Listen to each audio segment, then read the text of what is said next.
এই মানুষটাকেও এরা ছাড়লো না, যে সারাটা জীবন গরিব অসহায়দের লেগে জীবনটা শেষ করে দিল, হোসেন মানসুরি। একে নিয়েও কেমন ভিডিও বানিয়েছে দেখো। হোসেন মানসুরি একাই পরিত্রাতা, আসামের বন্যা কবলিত মানুষের পাশে একাই পরিত্রাতা। আসাম সরকার কিছু করছে না, ভারত সরকার কিছু করছে না, আমাদের হিন্দু সংগঠনরাও কেউ কিছু করছে না। শুধু নাকি বন্যা কবলিত মানুষের পাশে হোসেন মনসুরি আছে। ভাই এটা কোন লেভেলের দোগলামি শুরু করেছিস তোরা? হ্যাঁ, আসামের বন্যা কবলিত অসহায়ের মানুষের ভিডিও তুলে ও এরা নিজেদের দেখাচ্ছে, মানে যেন আসামের পরিত্রাতা ও একাই। আসাম সরকারও নেই, ভারত সরকারও নেই, আর কোনো হিন্দু মানুষও নেই।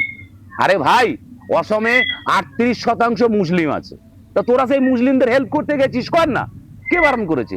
হ্যাঁ, মুসলিমদের তো হেল্প করছিস, ভিডিও ফুটেজ ফটো ফুটেজ খাবি বলে কিছু হিন্দু তো মানুষ হোসেন মানসুরি ভিডিও বানাই কারণ হচ্ছে তোদের মতো কিছু অমানুষের ভিডিও দেখে আজকে সমাজটা নষ্ট হচ্ছে। তারা যেন এই ভালো ভিডিওগুলো দেখে হোসেন মানসুরির মতো হতে পারে। হোসেন মানসুরির ভিডিও দেখে যেন সব ঘরে ঘরে একটা করে হোসেন মানসুরি হয়, এই জন্য হোসেন মানসুরি ভিডিওগুলো বানাই। কি বুঝলি? তোদের ভিডিও দেখে যে মানুষ কোন দিকে চলে যাচ্ছে আস্তে আস্তে, সেটা একবার চিন্তা করে দেখেছিস? তো এই মানুষটাকে বলছিস জিহাদি, হ্যাঁ ভাই, এরকম জিহাদি হওয়া দরকার। প্রত্যেকটা ঘরে ঘরে যেন এরকম জিহাদি হয়, আমি বলবো। ঠিক আছে, আজকালকার মায়েরা যেন চাই যে আমাদের ঘরেও যেন একটা করে হোসেন মানসুরি তৈরি হোক।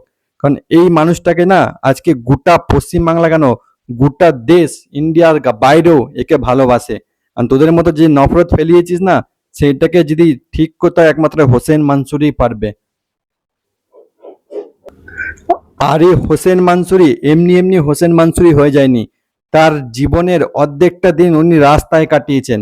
এই জন্য উনি রাস্তার লোকেদের মর্মটা বোঝেন, গরিব মানুষের মর্মটা বোঝেন। এই জন্য বলছি হোসেন মানসুরি হয়ে থাকা, তারপর হোসেন মানসুরিকে নিয়ে কথা বলবি।